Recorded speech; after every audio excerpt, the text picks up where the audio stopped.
పాలమూరు జిల్లాలో ప్రతి తాలూకా కేంద్రం అంటే ప్రతి నియోజకవర్గ కేంద్రం నుంచి వలసలు పోవడానికి ప్రజలు ప్రతి బొంబాయి నుంచి bus, Narayanpet Bombay bus, Wanaparthy Bombay bus, ఇంచుమించు అన్ని తాలూకాల నుంచి బొంబాయికి డైరెక్ట్గా బస్సు. ఏం చేస్తారు? ప్రజలు పొట్ట చేత పట్టుకొని వలస పోవాలి, బతకపోవడం తప్ప ఇంకో గతి లేదు. జిల్లాకు జిల్లా మొత్తానికి మొత్తం 100% కృష్ణా బేసిన్లో ఉంటుంది. భయంకరమైన కరువు. చివరికి ఆ జిల్లాలో ఉండే అనేక మంది కవులు అనేక పాటలు రాసినారు. ఆ గోరెటి వెంకన్న గారు అయితే పల్లె పల్లెలో పల్లెలు మొలిసే పాలమూరులోన అని చెప్పి పాట రాసి పాడిండి. ఆ పాట బాగా పాపులర్ సాంగ్ కూడా, తెలంగాణ ఉద్యమం పొడుగుతో కూడా భయంకరంగా మోగినటువంటి సాంగ్. సో అట్లా జరుగుతూ ఉంది. మేము ఏడుస్తా పోయినాం, చూస్తూ పోయినాం. ఆ ఉన్న ఒకటి రెండే ప్రాజెక్టులు, ఒకటి బచావతి పెడితేనేమో జూరాల గతి అది. అప్పుడు చంద్రబాబు నాయుడు గారి స్లోగన్ సమైక్య రాష్ట్రంలోనే సమగ్ర అభివృద్ధి. నేను ప్రథమ మహాసభకు పాలమూరు జిల్లాకు పోయినా, మహబూబ్నగర్ టౌన్లో పెట్టినాం. పెద్ద భారీ మీటింగ్ జరిగింది, దాదాపు 70-80 వేల మంది వచ్చారు.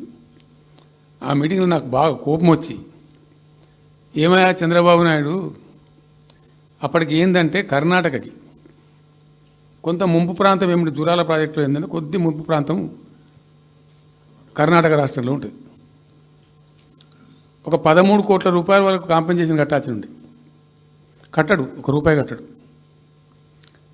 ఏమయ్యా చంద్రబాబు నాయుడు గారు, నువ్వు దత్తత తీసుకున్నావు, కథ తీసుకున్నావు, డైలాగులు చెప్తున్నావు, ఇక్కడ చచ్చిపోతాను జనము, బొంబాయికి వలసలు పోతుండ్రు. ఇటువంటి పరిస్థితులలో కూడా కర్ణాటకకు డబ్బులు కట్టడానికి డబ్బులు లేవా? ఇదేనా సమైక్య రాష్ట్రంలో సమగ్ర అభివృద్ధి అంటే? బట్టిగా బ్యారేజ్ ఆ గోడలక కట్టిన విడిచిపెట్టేది చూసి తమాషా పడన్నా అని చాలా తీవ్రమైన విమర్శలు చేశాను. మోకాళ్ళ మీద పరిగెత్తి కట్టిండి చంద్రబాబు నాయుడు. అప్పుడు ఆ కర్ణాటక చెల్లించాల్సిన కంపెన్సేషన్ ఏదైతుందో మోకాళ్ళ మీద ఉరికి నా దాడి తట్టుకోలేక కంటిన్యూగా పెట్టిన. దాని తర్వాత చంద్రబాబు నాయుడు పార్టీకి సంబంధించిన ఎమ్మెల్యేనే ఆర్డీఎస్ దగ్గర బాంబులు పెట్టి పేల్చేయడం, అది మీ అందరికీ కూడా తెలుసు. బాంబులు పెట్టి పేల్చడం 2-3 సార్లు పేల్చారు. నేను ఫస్ట్ ఉద్యమంలో, తెలంగాణ ఉద్యమం స్టార్ట్ అయిన తర్వాత నేను ఎంచుకున్న ఎజెండా, నా ఎజెండాలో మొదటి పాదయాత్ర నేను చేసినటువంటిది జోగులాంబ టు గద్వాల పాదయాత్ర చేసిన. ఈ అన్యాయం సంగతి ఏంది అని దాన్ని ప్రజలలో ఎండగట్టాలని చెప్పి, గవర్నమెంట్ కూడా ఒత్తిడి తేవాలని చెప్పి, ఎందుకు తెలంగాణ ఉద్యమం చేస్తున్నామని లోకానికి తెలియాలని చెప్పి నేను జోగులాంబ టు గద్వాల పాదయాత్ర చేసిన.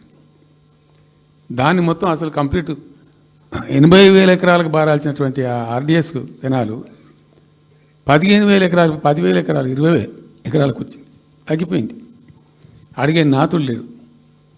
నేను అంతకు ముందే, పాదయాత్ర కన్నా ముందే స్వయంగా మేమందరం జిల్లా మహబూబ్నగర్ జిల్లా నాయకులు నేను కలిసి, ఆర్డీఎస్ హెడ్ వర్క్స్ ఎక్కడ ఉంటాయంటే కర్ణాటకలో ఉంటాయి, రాయచూరు దగ్గర. అక్కడ దాకా పోయి మొత్తం ఆశాంతం ఆ కాలువ పొడవుతో తిరిగి అర్థం చేసుకొని, ఆ తర్వాతనే నేను గద్వాల టు మన ఆలంపూర్ టు గద్వాల పాదయాత్ర పెట్టాం. తిరిగి దాన్ని ఎక్స్పోజ్ చేసినాం. అప్పుడు అక్కడ గొడవ చేస్తే మళ్ళీ అప్పుడు జూరాల లింక్ కెనాల్ని మొదలుపెట్టింది చంద్రబాబు నాయుడు. జూరాల టు ఆర్డీఎస్కు లింక్ కెనాల్ అని మళ్ళీ డ్రామా కట్టి, అంటే ప్రతిసారి ఏమార్చడము, తెలంగాణ ప్రజలను ఒక రకమైన దగా చేయటం తప్ప రాలే, ఒక డ్రాప్ వాటర్ రాలే, ఎప్పుడు రాలే. సరే కొట్లాడుతూ పోయినాం.